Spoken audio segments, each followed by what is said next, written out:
Bạn đã bao giờ đi dạo bên hồ hay sông và thấy một chú chim cao lớn, duyên dáng đứng yên lặng trong làn nước nông chưa? Đó chính là chim diệc. Với đôi chân dài và chiếc mỏ sắc nhọn, chim diệc là những thợ săn cá điêu luyện, thường xuất hiện gần các vùng nước. Diệc thích nước lặng, trong, giúp chúng dễ dàng phát hiện cá bên dưới mặt nước. Sự kiên nhẫn của chúng là huyền thoại, chúng có thể đứng bất động hàng giờ, chờ đợi thời điểm hoàn hảo để ra đòn. Bộ lông xám, xanh lam hoặc nâu giúp chúng hòa mình vào môi trường, khiến cá khó phát hiện. Khi bạn nhìn thấy một con diếc, bạn đang chứng kiến một bậc thầy câu cá và một nghệ sĩ sinh tồn thực thụ. Khi bạn nghĩ đến việc câu cá, bạn có thể hình dung một người cầm cần câu và mới. Nhưng bạn có biết một số loài chim cũng câu cá bằng mới không? Chim diếc là một ngư dân thông minh, sử dụng công cụ để bắt thức ăn, một kỹ năng hiếm có trong thế giới động vật.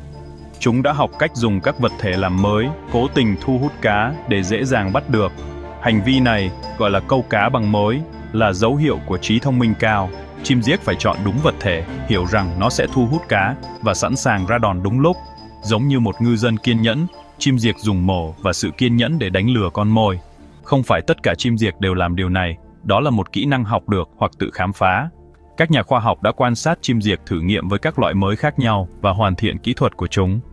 Việc chim diếc câu cá bằng mới là một trong những điều hấp dẫn nhất của thế giới động vật. Vậy chim diếc dùng gì làm mới?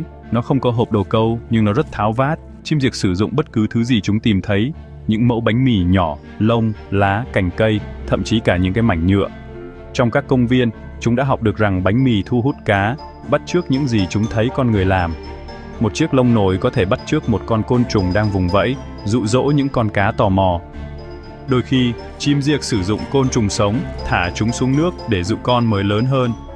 Đây là một rủi ro có tính toán, hy sinh một bữa ăn nhẹ nhỏ để có một bữa ăn lớn hơn. Việc chim diếc chọn mồi cho thấy nó hiểu điều gì thu hút cá. Nó thích nghi với môi trường của mình. Chim diếc thành phố dùng bánh mì, chim diếc hoang dã dùng cành cây hoặc côn trùng. Sự linh hoạt này là một dấu hiệu của trí thông minh. Chim diếc không chỉ tuân theo bản năng, nó đang thử nghiệm và học hỏi từ kinh nghiệm. Mỗi con diếc điều chỉnh công cụ của mình cho phù hợp với thế giới của nó. Từ những vật phẩm tự nhiên đến những thứ còn sót lại của con người, bất cứ thứ gì cũng có thể trở thành mối trong mở của một con diếc thông minh. Khả năng thích nghi này khiến chim diếc trở thành một thợ săn thành công. Nó là một nhà khoa học và kỹ sư, luôn thử nghiệm những ý tưởng mới. Quan sát một con diếc câu cá bằng mới giống như nhìn một bậc thầy đang làm việc. Đầu tiên, nó tìm một vị trí hoàn hảo, nước lặng, trong, nơi cá vừa tắm với. Chim diếc đứng yên, quét tìm chuyển động, chọn sân khấu của mình một cách cẩn thận. Tiếp theo, nó chọn mồi, bánh mì, cành cây, côn trùng và nhặt nó bằng mỏ. Đôi khi, nó mang mối đến một vị trí tốt hơn, cho thấy sự lập kế hoạch thực sự. Chim diếc nhẹ nhàng đặt mối lên mặt nước, đôi khi đẩy nhẹ để tạo ra những gợn sóng. Sau đó, nó chờ đợi, bất động, mắt dán chặt vào mối. Kiên nhẫn là tất cả. Khi một con cá tò mò tiếp cận, chim diếc ra đòn với tốc độ chớp nhoáng. Mở cửa nó lao về phía trước, tóm lấy con cá trong chớp mắt. Chim diếc nâng con mồi lên, nuốt chừng và có thể bắt đầu lại quá trình. Mỗi bước đều có chủ ý, mọi động tác đều được tính toán. Đây không phải là may mắn ngẫu nhiên, đó là một kế hoạch được thực hiện cẩn thận.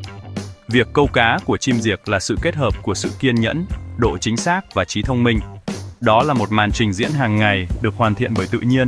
Các vùng nước là sân khấu của nó, và chim diếc là ngôi sao. Những câu chuyện này không chỉ là truyền thuyết, chim diếc sử dụng mới đã được nhìn thấy và ghi lại trên toàn thế giới. Ở Nhật Bản, một con diếc xanh đã dùng bánh mì từ một cây cầu, mang nó đến một nơi yên tĩnh để dụ cá. Một con diếc khác gần một cái ao có máy cho ăn tự động đã thu thập thức ăn viên cho cá, thả chúng xuống nước để tạo ra một cơn sốt cho ăn của riêng nó. Ở Florida, một con diếc xanh lớn đã bẻ một chiếc lá, thả nó xuống nước mỏ và bắt được một con cá mặt trời tò mò. Những con chim này không chỉ sử dụng những vật thể tìm thấy, chúng đang lên kế hoạch, tích trữ và thích nghi. Mỗi câu chuyện tiết lộ một lớp trí thông minh mới của chim diếc. Chúng không chỉ đẹp, chúng là những nhà tư tưởng và nhà đổi mới. Chim diếc quan sát, hiểu nguyên nhân và kết quả, và sử dụng kiến thức đó để tạo lợi thế cho mình. Các chiến lược của chúng có thể lặp lại, không phải là những sự trùng hợp ngẫu nhiên. Những ví dụ thực tế này chứng minh chim diếc không chỉ bị thúc đẩy bởi bản năng. Chúng là những người giải quyết vấn đề, thích nghi với môi trường của chúng. Thế giới tự nhiên đầy những thiên tài nếu chúng ta dành thời gian để chú ý. Chim diệc là một lời nhắc nhở rằng trí thông minh có nhiều hình thức. Thật dễ dàng để gọi cái hành vi của động vật là bản năng, nhưng việc chim diệc câu cá bằng mới vượt xa điều đó. Không phải tất cả chim diệc đều làm điều đó, và những con làm được thường sử dụng các kỹ thuật độc đáo, cho thấy sự học hỏi và thích nghi. Chim diệc con có thể quan sát và bắt chước chim trưởng thành, một dấu hiệu của sự học hỏi xã hội. Khi cá tránh xa, chim diệc giải quyết vấn đề màng cá đen cho tôi. Điều này đòi hỏi phải kết nối các ý tưởng và lên kế hoạch trước. Chim diệc trì hoãn sự thỏa mãn, hy sinh một bữa ăn nhẹ nhỏ để có được phần thưởng lớn hơn. Sự tự chủ này là một dấu hiệu của trí thông minh tiên tiến. Bản năng thúc đẩy chim diệc săn mồi, nhưng trí thông minh cho phép nó đổi mới. Chim diệc không phải là một robot vô tri, nó là một kẻ sống sót năng động, sáng tạo. Trí óc của nó là sự kết hợp hấp dẫn giữa bản năng và sự khéo léo. Quan sát một con diệc câu cá bằng mới không chỉ là một chương trình về tự nhiên, đó là một bài học. Sự kiên nhẫn của chim diệc nhắc nhở chúng ta rằng những điều tốt đẹp sẽ đến với những người biết chờ đợi.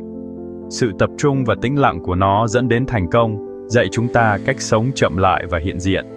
Chim diệc quan sát, học hỏi và thích nghi, nhắc nhở chúng ta phải quan sát và hiểu trước khi hành động.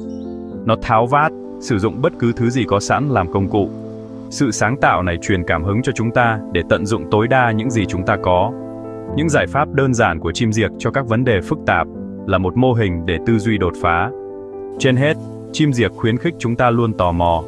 Ngay cả những sinh vật thông thường cũng có thể chứa đựng những bí mật phi thường. Bằng cách nhìn kỹ hơn vào tự nhiên, chúng ta khám phá trí thông minh ở khắp mọi nơi. Chim diệc dạy sự kiên nhẫn, khả năng quan sát và sự sáng tạo. Học hỏi từ loài chim duyên dáng này, chúng ta trở thành những người giải quyết vấn đề tốt hơn. Và chúng ta làm sâu sắc thêm sự tôn trọng của mình đối với thế giới tuyệt vời mà chúng ta chia sẻ.